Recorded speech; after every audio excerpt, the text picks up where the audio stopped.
Because I'm evil. What'd you say? Nothing. Okay, people, welcome back to another Fwoosh Playday. Oh yeah, that's Playday. It's my favorite day of the month, year, week? Not week. I wish I had them weekly. This is a chance for me to look at, well, to play with some of the things that show up in the Fwoosh P.O. box, or I commission, or order on eBay, or friends send to me stuff, or the rare times I get to sit down and do some customizing of my own. As we go through all this and play and mess around, all the links to the creators, to the figures, whatever else, are in the description. So if you see something you really need, go ahead and stop, click the description, go buy it, go check it out, and then come on back, finish out the Playday. Starting things off, I talked about this during the weekly, I don't even remember how far back that was. But it's the Hot Wheels Star Wars Mandalorian The Child Hover Pram, and at the time, I thought, well, maybe that will scale with our 6-inch stuff. I got it in the mail, and even looking at it in the package, it's gonna be small. And hell, at this point, I consider the Black Series Grogu to be a little bit small. Let's get this open. Ooh, it's heavy. Am I missing something? I haven't messed with a Hot Wheel in some years.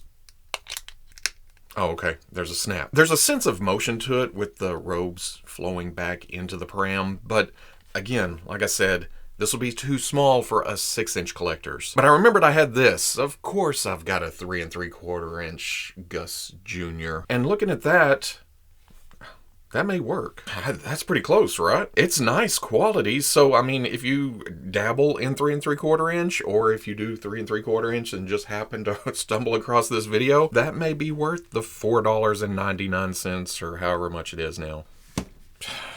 Ooh, Hasbro Star Wars Black Series Deluxe Boba Fett. I just reviewed this earlier this week, and lots of mixed opinions. Some people thought that since I went into nitpicky detail about color may be off, or this is wrong, or maybe the feet are too small, that I hated the figure, but I love it. It is a nice representation of Return of the Jedi Boba Fett. I mean, who's not going to point out the lemony yellow goodness on the jetpack that just seems so out of place? But another big gripe was how clean and how shiny the jumpsuit was under the armor. So I broke out my Tamiya Weathering Masters oil stain and just kind of hit it a bit. I laid down some Dull Coat to give it some tooth so this would stick to it. Just rubbed and then wiped with a paper towel. It seems a bit heavy, but I was going for, well, a dirty look. Overall, it seems more worn, which to me just screams original trilogy Star Wars. Perfect world, it would come, well, perfect. Now this is unique and I had fun doing it, so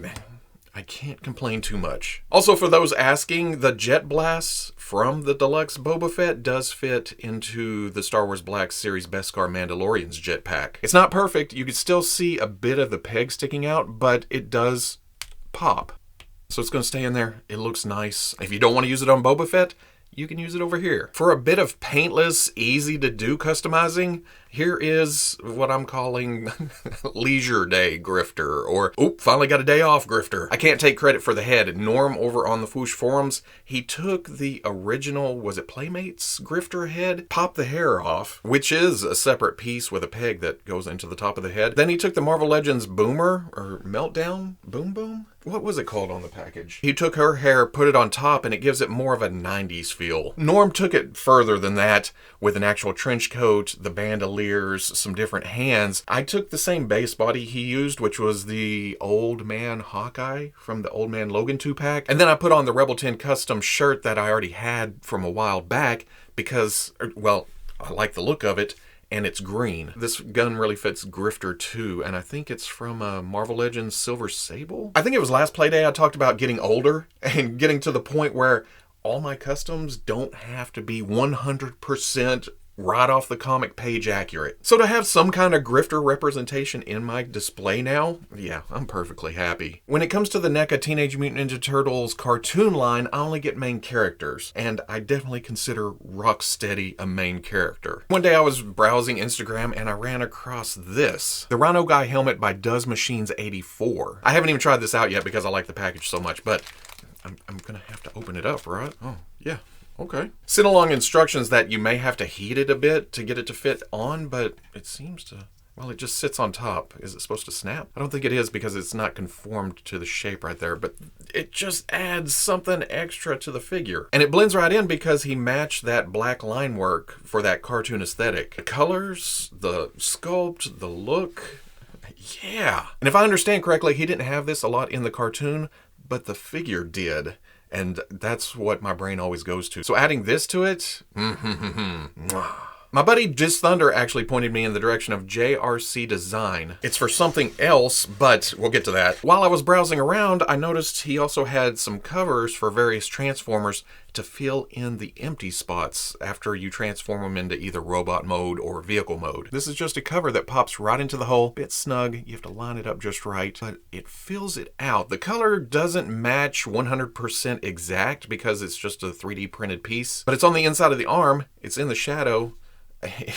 Just glancing at it, you don't even notice it. But it does make it seem a bit more solid, a bit more full. And the nifty thing here, if you want to use it in the transformation too, you can just plug it into the hand and boom, it even fills in there too. Not that I transform my Transformers. But the whole purpose of going to his eBay page was for Grimlock's missing front teeth. It's one of those things you don't even notice until it's pointed out and then you think, oh, why doesn't he have teeth on the front? Now mine does, at least on the top. It's a fairly simple piece with 2 teeth sticking out of it with a hole for these 2 screws on the side of the head. You simply take those out, which allows you to split the dinosaur head in half. It reveals the hollow inside. You plug this teeth piece in and then close it back up, put the screws back in, and you're good to go. And yeah, talking about that perfect world again, there should be teeth down here too, but I don't know. That adds a little bit something to it. And I don't know why those were left out unless they're afraid somebody's gonna get their finger caught in it or something. No, Grimlock, stop! Also, going back to the review that I did of Grimlock,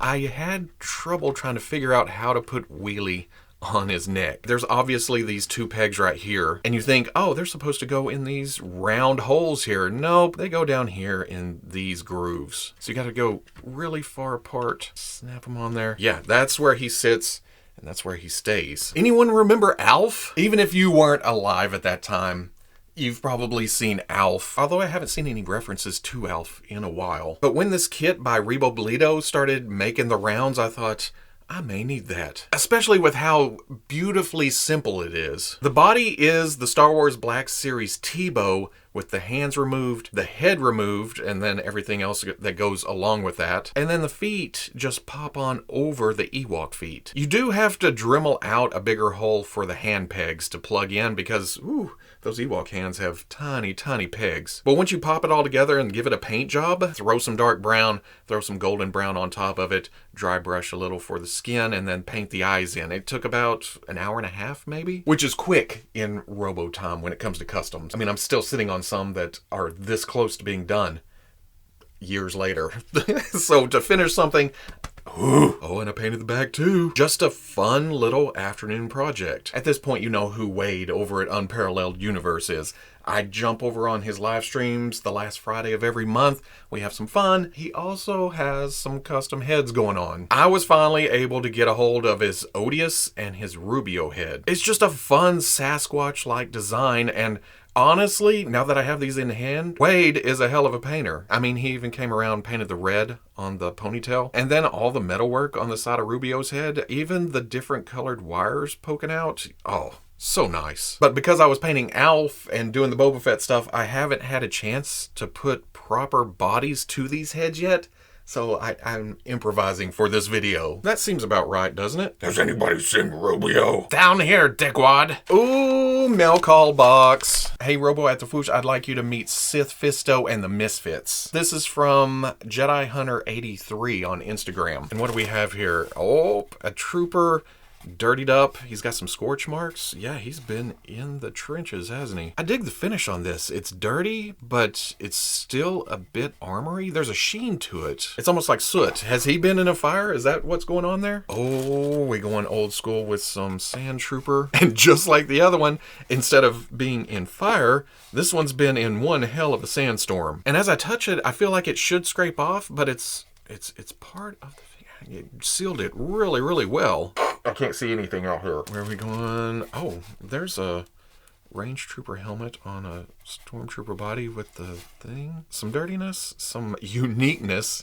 Oh, some random gear. A Sugarman's hammer? Is that what that is? I never built him, so that's a start. Here's a Death Trooper. Oh, wait, with a Kylo Ren helmet. This would be Sith Fisto, right? I mean, it's Kit Fisto in Sith gear. Well, Royal Armor gear, but at this point, when it's red armor, we think Sith, right? Kind of an undercover Kit Fisto. I like how that looks. It fits his body type, I think. What else we got in here? Lightsaber blades. Oh, I can always use some red blades. A Coca-Cola bottle.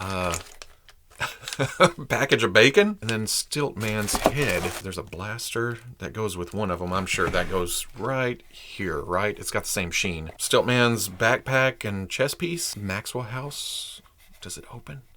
Oh, no, it's just a little prop. You know what this needs? Musical instruments. Singer, lead guitar, rhythm, bass, drums. Yeah. Another little care package from Clone Custom Troopers on Instagram. He hit me up a while back and said, hey, I'd like to make you a clone custom, and I'm always down. I love other people's work. It just adds a uniqueness to my display. And when he asked me what I would like, I went, surprise me. And this is what he sent me. I am always down for a camo paint job. It just looks so nice. And then the custom helmet, cherry on top. It just makes this thing look badass. I like how there's some extra color to the black undersuit, just to change it up a bit. But not only that, he sent along some weapons. There's our clone blaster, our rifle, little grenade. Oh, nice silver dry brush on it, bring out some detail. Rocket launcher, another grenade, binoculars. Another grenade, yeah. Oh, did this handle come off? Oh, yeah.